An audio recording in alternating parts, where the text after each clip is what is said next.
embrace me as one of your own. Don't listen to noisemakers. My capacity is like 10 times when I was governor.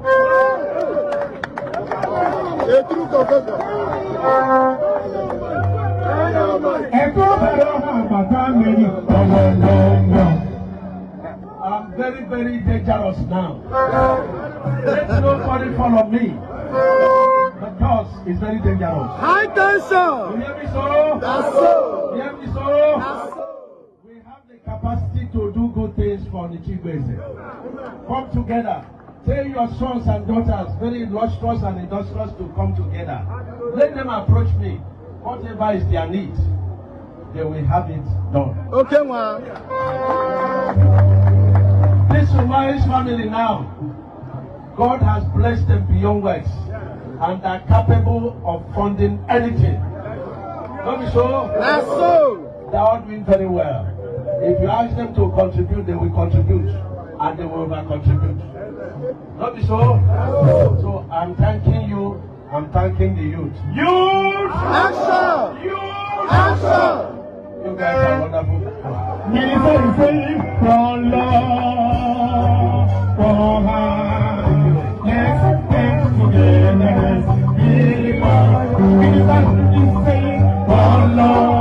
Hello everyone. Honestly, I don't even know what to say about this video. This video shows how much audacity that these politicians have. And I don't even blame the politicians. I blame us. I blame the citizens. We are the ones who have allowed these people not only to grow horns, but to grow wings also. And I tell everyone, this arrogance that they exhibit, do we even have the moral justification to tell them not to exhibit it? They bring in the money. When it's time for election, they can buy everyone. You see the number of people on that stage. You see the number of people who are shouting. Even the ones that their lives and their children's life have been taken away, stolen by these people. They're there shouting, praising them and laughing about it all. Because of the very fact that Nigerians believe that it will be their turn. There's this endless foolish hope that they seem to hold, except when it comes to building a nation, that suddenly every hope that they have goes away. But when it comes on waiting and expecting that without doing anything, they're going to get something, that hope is always endless for them. Seeing someone like David Umahi, it just tells you everything about what poverty mindset can look like. That no matter how much somebody has in his or her bank account, it's never enough. Because there's that hole that can never be filled, where people don't have contentment. It's an insatiable need that they have to have money, have to be there. And the funniest thing about it all, and in spite of when they get it, it's never enough. They keep going on and on to that next stage of wanting, of yearning, and trying to prove to the people that they're something. If you really are something, then you wouldn't have anything to prove. It is people who have nothing, who are nothing, who are always eager to prove it and rub it in people's faces. Do you know who I am? No. Do you even know who you are? Here is David Umahi, unprovoked, telling us how powerful he is. Minister. Where is the power? Where is thy power? That minister that you have was an appointed given to you by someone who does not have two heads, even though he rigged the election to give you that ministerial post. And all of a sudden, you're everywhere, shouting up and down. But one of the things that is very critical about that video is how these politicians are positioning their children, to hand over the baton of power to them. For the last 1 year or even more, I've been shouting on one basic thing, which is that we must never allow these politicians to hand over the baton to their children. You see the children, do they look like people who have come to play? Somebody saw Wike's son, one of the sons, not in that picture that they did of graduation, the one that was on the extreme head. And he said, this boy, the way he looks, it might be worse than his dad. And I've said this thing. We are at a place where it is a decisive moment for Nigeria. In 1999, there was a decisive moment. But unfortunately for us, the people who fought for the independence of Nigeria didn't believe that the military were going to hand over power. And so most of them refused to participate in the election. And you know one thing about nature is that it abhors vacuum. Nature doesn't care about good or bad. It doesn't stop bad. Neither does it encourage good. It's indifferent to both. And whichever one comes and feels it, it does.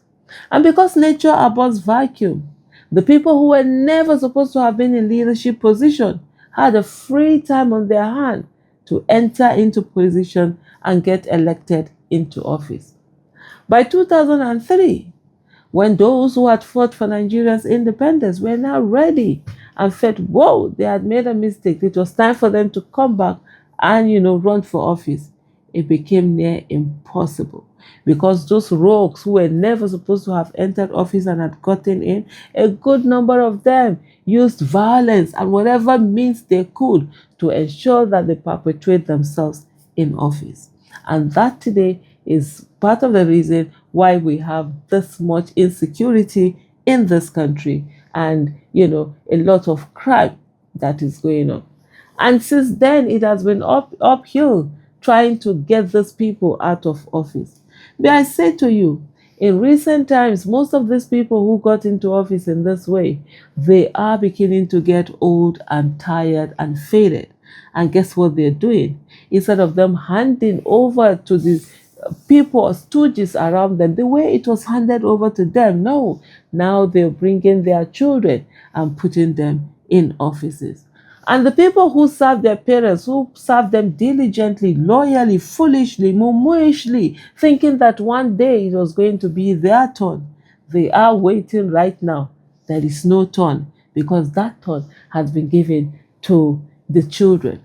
And for those of you who remember a video that went viral, this video where it was said that the chairman of APC was a person who was sitting in one chair beside, and Wike's son was sitting so comfortably on the settee that was sitting there. And it was such a pathetic sight. One of the things that I tell people is that, look, let me tell you something. If Nigerians, we allow this change of pattern from the people who have kept our country down and those destroying it, and they pass it to their children, it will be hard for us to get back Nigeria. It might take us the next 50 or 60 years. I do not pray for that, but that is what I fear. And we need to do something about it.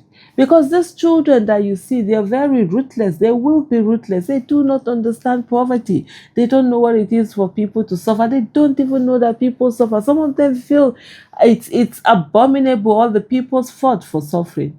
And then how would they relate? Will they have the empathy?